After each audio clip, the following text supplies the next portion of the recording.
What's up, YouTube? So today I want to talk about something that kind of occurred to me randomly after doing a video a few weeks ago. I'm not sure if you folks remember it. It was a little bit nerdy. It was the Reversperser video, where essentially we reverse engineered disperser to make the sound of a reversed disperser.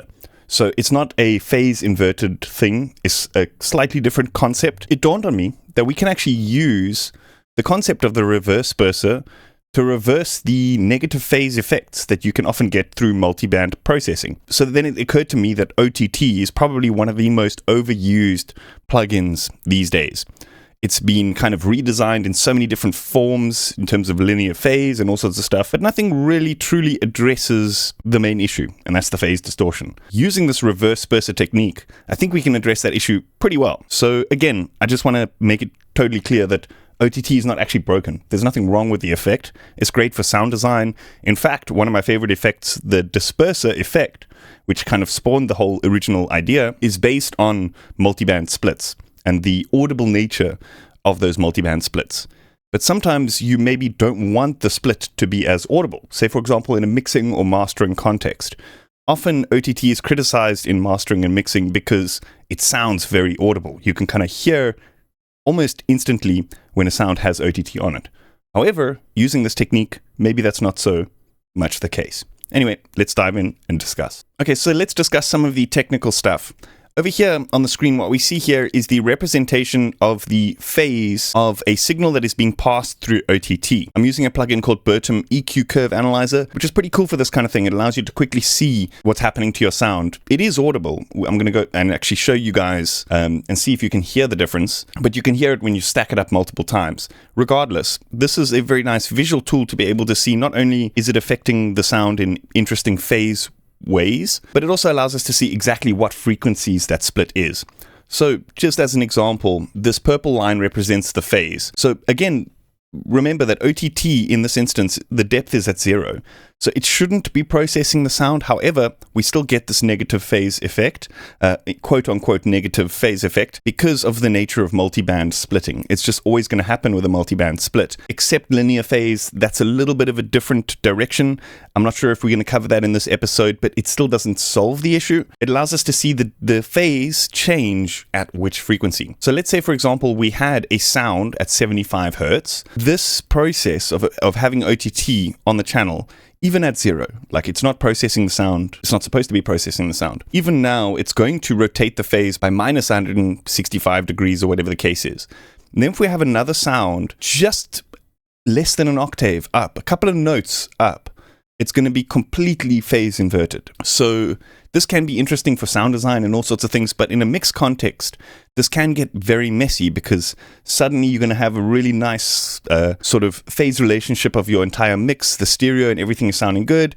Then you put something like OTT on a bus and it's going to suddenly invert the phase of your entire signal in different ways. So some frequencies are going to now clash with other sounds and it's going to just kind of be a shit show. Let me give you a quick audible reference of what I'm talking about. So if we open up an instance of Vital over here, what I'm going to do is I'm going to put on OTT. I'm going to turn the depth down to 0 just so I can kind of, show you like even more so what I mean by the fact that like it still changes the sound even though the depth is 0. And like this is the important thing about using these kind of analysis plugins. So many people on YouTube saying never mix with your eyes, mix with your ears, but often your ears miss these types of things. The fact that like you'd assume that depth is 0 means it's not processing the sound, but it still is.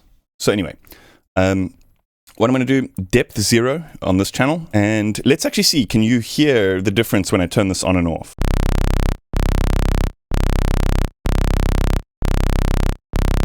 Okay, so what I'm going to do now is I'm going to duplicate it, let's say like 5 times. We can actually group them all into a single chain, and now we can disable and enable them all at the same time. Now tell me, can you hear the difference?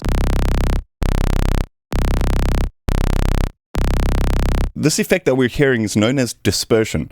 Essentially what it's doing is each frequency, scaling down the frequency spectrum, is delayed a slight amount.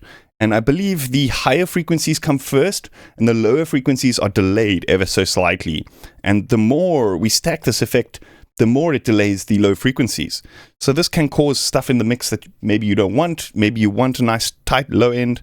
These types of things can kind of exacerbate issues further when maybe you assume that they're supposed to fix them. I'm actually going to show you an extreme example. There's a plugin called Diopser, which is like a clone, quote-unquote, of Disperser. It's kind of not, because it's very different. It offers you extra settings that Disperser doesn't offer you. One of them being that you can turn safe mode off and turn it all the way up to 512. So essentially, I think this means that there's 512 band splits in the sound. And so this is going to be incredibly audible, the kind of delaying of that low frequency.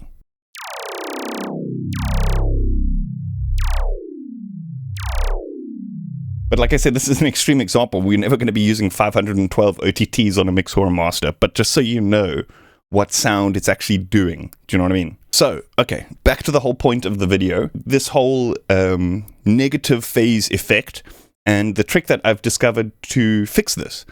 So another YouTuber by the name of Nasco, I believe, I might be wrong, but I believe it was Nasco that discovered this, that you can do a similar thing where if you create a impulse response of this negative phase effect, phase invert it, and then load it into a convolver or a convolution plugin, you can actually do this.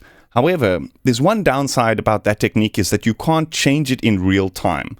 So this might not be as much of an issue with X for OTT, but there are some OTTs out there that allow you to actually change the frequencies. You know, some multiband processing actually allows you to change the frequencies, like kilohertz multipass. For those kinds of things where you have control of the frequency and you might want to be changing where the phase split happens, being able to do it in real time is really, really cool.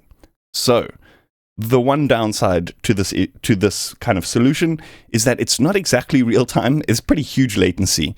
So when doing just the two bands of kind of phase fix, it adds 743 milliseconds of latency. So you can't really do this in real time. It's got to be processed onto the actual sound.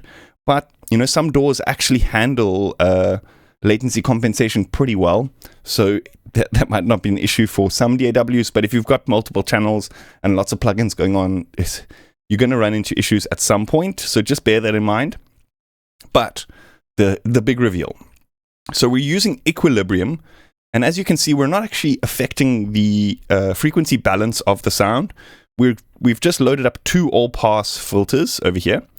And the important thing here is that you match where this band split is occurring. So here you can see that this is at 88 Hertz, or somewhere around there. Sometimes it doesn't refresh exactly. So this one was weird, because to get it exactly, I did have to actually tweak it a little bit. So here we could see it's somewhere around kind of 88 Hertz, and the other one is somewhere around, say, 2.6 or so. And so I plotted those on the curve over here with all pass filters. Then the real magic here is to jump into the setup of equilibrium. And by default, I'll usually have like full minimum or linear phase mode enabled. But here we want to set it to free phase mode. And so what it allows us to do is actually change the linearity of each of these nodes, right? So like this, by default, this would basically add that phase rotation effect. But then if we set it to the middle over here, what it does is it works in linear phase mode, which basically there'll be no phase distortion with this EQ plugin. However, we actually want to reverse the phase distortion effect from the previous plugin. So we want to set this all the way into reverse mode like this, right? So if we go over here and enable this plugin and then check this EQ curve again, you'll see that it's pretty damn close to a natural response. There's a little bit of roll-off of the phase in the high end, but I'm telling you, we don't hear that, you know. Any kind of phase difference that's happening below, say, 600 Hertz starts to become audible, but anything above that is almost inconceivable. So yeah, that's kind of the big reveal. Now what we can do is we can look at this on specific examples. So here what I want to do is I'm loading up a instance of Vital again, and we're going to set this to a saw wave, and then I'm going to just apply just the traditional OTT effect. And notice how it's changed the shape of the saw wave, right? What we're seeing here is no longer a saw wave. This is now a dispersed saw wave. If we actually turn off OTT, you can see what the original sound would have sounded or looked like. Saw wave. With OTT, dispersed saw wave, right? With the reverse phase mode equilibrium setup, back to a saw wave. That's pretty cool, hey? So what this means is this allows us to, use the OTT effect. Like, let's say, for example, add depth and stuff. So now this is going to change the frequency balance, bear in mind. But the kind of re-trigger of the phase effect is still going to be exactly the same. So if, say, for example, we had a mix where all of these sounds are kind of meticulously placed in phase, like the kick and bass is like perfectly in phase. If, say, for example, we had to put OTT on just the kick or just the bass, it's going to shift the phase, and now those are going to no longer be kind of perfectly in sync. They're going to be slightly off, which, may or may not be a good thing. So, like I said, OTT is not broken. Phase issues may or may not be a thing for you. Depends on how kind of like nerdy you are. These things can tend to get kind of like very involving. Sometimes you just want to play with sound, and that's okay. It's not always about like perfect mix. Another thing I want to address is the linear phase thing. A lot of people will say, okay, just switch to linear phase mode, or here's an OTT plugin that uses linear phase. There's a couple of issues with the linear phase, which I will try outline, obviously, to the more extremes. But another thing to note is that linear phase mode often introduces, specifically when you're doing so many splits, often introduces almost the same amount of latency as reverse phase mode. When you're doing these kind of like advanced splitting techniques, I tend to get like a very similar latency when I'm setting it up like with linear phase or with reverse phase and OTT and that kind of thing. So that kind of like gain is a bit negligible, I think. But also the fact that kind of linear phase mode often introduces pre-ring, which is, extra sound before the sound. What that can do is that can often throw off stuff like compressors so that they detect early, or it can, overlap with other sounds in the mix. It can destroy your transients. It can do all sorts of other things which might be undesirable. So linear phase mode is not always the fix for stuff. In more kind of like modern transient heavy music, for us with like kick drums, it needs to always be very snappy, and we don't want a bit of the transient of the kick to kind of like occur just before the kick. Does that make sense? So let me outline a little bit for you exactly what I'm talking about. So I've got I've basically set this up with equilibrium, where I've got a band split happening, but it's in linear phase mode. So it's kind of like emulating OTT, but with linear phase. And then I've doubled it up just to kind of create a little bit more of the effect so we can see it a little bit more accurately on a scope. So here you can already see it's introducing a little bit of this wave form before the bar starts, right? So it's a little bit of kick before the kick, which seems negligible now, but when we start processing this further, if we add like heavy compression and this kind of stuff, it's going to exacerbate that situation even further. So with like heavy processing, you can almost get to situations where the pre-ring effect is almost as loud as the sound itself. So definitely territory where you don't really want to be messing with too much in mix or mastering if you don't understand what these things are doing.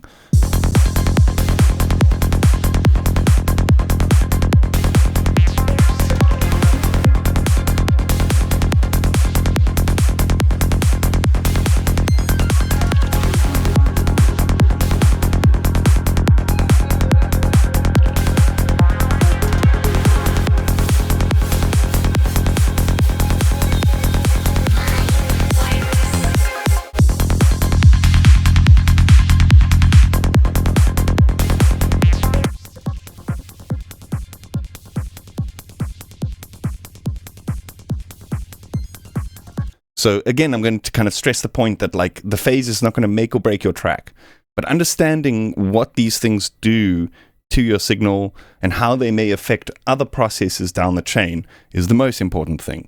And if you have issues, it allows you to then problem solve, understanding that using reverse phase mode is the opposite of a band split, allows you to troubleshoot the band split, and if it's an issue for you, make it right. Rather than just saying, this is the plugin that I use on the bass, put it on the bass, now it sounds good. Put the sound goodizer on the mix, and now it sounds good. You know what I mean?